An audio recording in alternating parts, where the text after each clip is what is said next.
ಚಿಕ್ಕಬಳ್ಳಾಪುರ ಜಿಲ್ಲೆ ಅಂದ್ರೆ ಬೇಸಿಗೆ ಹಾಗೂ ಕಡಿಮೆ ಮಳೆಯುಳ್ಳ ಬಯಲು ಸೀಮೆ. ಅಲ್ಲಿ ಸಾಂಪ್ರದಾಯಿಕ ಬೆಳೆಗಳಿಗೆ ರೈತರು ಡಿಪೆಂಡ್ ಆಗಿರ್ತಾರೆ. ಆದರೆ ಈ ನಡುವೆ ಒಬ್ಬ ರೈತ ಉಷ್ಣವಲಯದಲ್ಲಿ ಮಾತ್ರ ಬೆಳೆಯುವ ಖರ್ಜೂರದ ಬೆಳೆಯನ್ನ ಯಶಸ್ವಿಯಾಗಿ ಬೆಳೆದು ಇತರರಿಗೆ ಮಾದರಿಯಾಗಿದ್ದಾರೆ. ಇವರು ರೈತರು ಹೌದು, ಜೊತೆಗೆ ಗ್ರಾಮ ಪಂಚಾಯತ್ ಅಧ್ಯಕ್ಷರು ಹೌದು.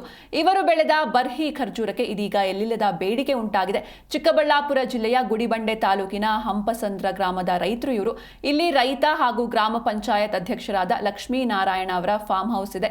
ಇನ್ನು ಎಲ್ಲೆಲ್ಲೂ ಹಸಿರಾದ ತೋಟ, ಅದರ ಮಧ್ಯೆ ತೆರೆದ ಮಣ್ಣು, ಇನ್ನು ಜಮೀನಿನಲ್ಲಿ ಖರ್ಜೂರದ ಗಿಡಗಳು ಬೆಳೆದು ನಿಂತಿವೆ.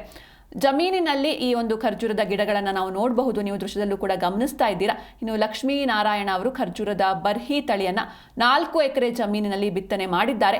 260 ಗಿಡಗಳು ಈಗ 4ನೇ ವರ್ಷದಲ್ಲಿ ಹಣ್ಣಿಗೆ ಬಂದಿವೆ. ಈಗ 7ನೇ ವರ್ಷದಲ್ಲಿ ಅತಿ ಹೆಚ್ಚಾಗಿ ಕ್ರಾಪ್ ಬಂದಿದೆ. ವಿಶೇಷವಾಗಿ ಕಡಿಮೆ ನೀರಿನಲ್ಲಿಯೇ ಸುಸ್ಥಿರವಾಗಿ ಬೆಳೆಯಾಗಿದೆ. ಇಷ್ಟೆಲ್ಲ ಸಾಧನೆಯ ಹಿಂದೆ ಕೆಲವೊಂದು ಸವಾಲುಗಳು ಕೂಡ ಇದ್ವು. ನದಿ ಇಲ್ಲದ ಹಂಪಸಂದ್ರದಲ್ಲಿ ನೀರಿನ ವ್ಯವಸ್ಥೆ, ಜೊತೆಗೆ ಪೆಸ್ಟಿಸೈಡ್ ಬಳಕೆಯ ನಿಯಂತ್ರಣ, ಹವಾಮಾನ ಹೊಂದಾಣಿಕೆ ಇವೆಲ್ಲವನ್ನು ಕೂಡ ಸೂಕ್ತ ಪ್ಲಾನಿಂಗ್ ಮೂಲಕ ಗೆದ್ದಿದ್ದಾರೆ. ಇನ್ನು ಸಾಂಪ್ರದಾಯಿಕ ಕೃಷಿಯಿಂದ ಕೈಗೆ ಬಾರದ ಲಾಭವನ್ನ ಹೊಸ ಪ್ರಯೋಗದಿಂದಲೇ ಸಾಧಿಸಬಹುದು ಎಂಬುದಕ್ಕೆ ಈ ಘಟನೆ ಸ್ಪಷ್ಟವಾದ ಸಾಕ್ಷಿ. ఇంత అమ్ముతానమో మీకు 140కి ఇస్తాము అంటే అని చెప్పాను. పొద్దునకి వస్తాను అన్నాడు. రాపా అని చెప్పాను.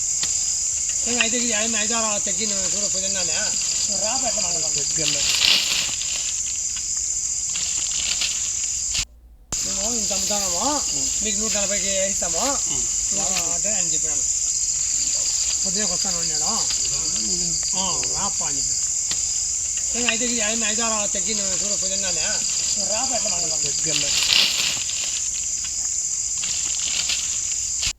మేము ఇంత అమ్ముతానమో మీకు 140కి ఇస్తాము అంటే అని చెప్పాను.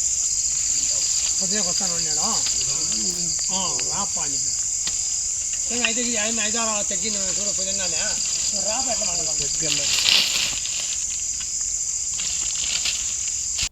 మేము ఇంత అమ్ముతానమో మీకు 140కి ఇస్తాము.